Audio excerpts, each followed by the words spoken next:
Why is it that despite our recognition of bad or destructive leadership, many of us continue to follow these people? Here to answer that question today is Jean Lipman-Blumen, author of The Allure of Toxic Leaders. Jean, thank you for joining us. I'm really happy to be here. Jean, you lump such corporate criminals like Ken Lay and Michael Milken alongside some of history's most infamous like Hitler and Stalin. What do they have in common? Toxic leaders have many things in common. Perhaps the thing that is the hallmark of toxic leaders is that they leave us worse off than they found us. And they do that by inflicting serious and enduring harm. So we're not talking about the ordinary annoying boss who gets on our case periodically. We're talking about people who do serious damage to other people and to organizations and institutions and sometimes nations, maybe the world.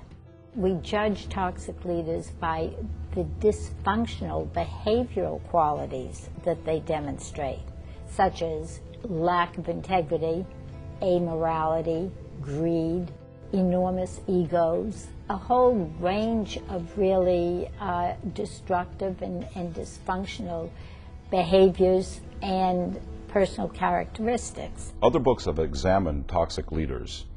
Yours also looks at their followers. Why should we be concerned with them? I think it's more important to be concerned with followers than with the leaders, because it's the followers' consent that allow leaders to flourish. You can't be a leader if you don't have followers. And so I'm interested in looking at those aspects of us as human beings in our human condition, ordinary, non-neurotic followers. And I want to ask the question, why do we not only tolerate, but sometimes prefer, and occasionally even create toxic leaders?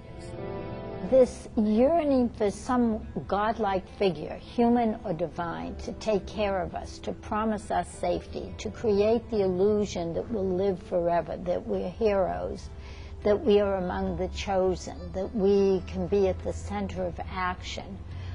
These are the illusions that we cling to, and they are the conduits through which toxic leaders reach in and grab us.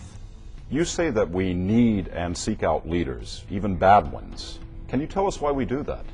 There are all kinds of psychological reasons that make us vulnerable to toxic leaders. We want to feel, and this is one that crosses over between the human condition and psychology, we want immortality. We want to live forever.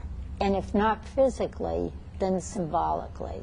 And so if a leader can promise us that by joining that leader's noble vision or that leader's cause, that we will be doing something that's so important and so memorable that we will go down in history, that is a very seductive illusion that leaders create for us. Well, Jean, thank you very much for being with us today. Well, thank you. It was fun. It was my pleasure.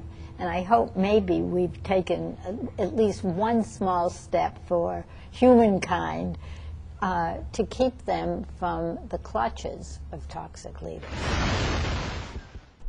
Jean Lipman-Blumen is a renowned professor and researcher in the fields of organizational behavior and public policy. Her book, The Allure of Toxic Leaders, is not only an intriguing work, but an important one that exposes why we knowingly follow, frequently prefer, and sometimes even create toxic leaders. Most toxic leaders spend an immense amount of time polishing up their charisma. And if they would spend that much time polishing up their characters, I'd have less to write about.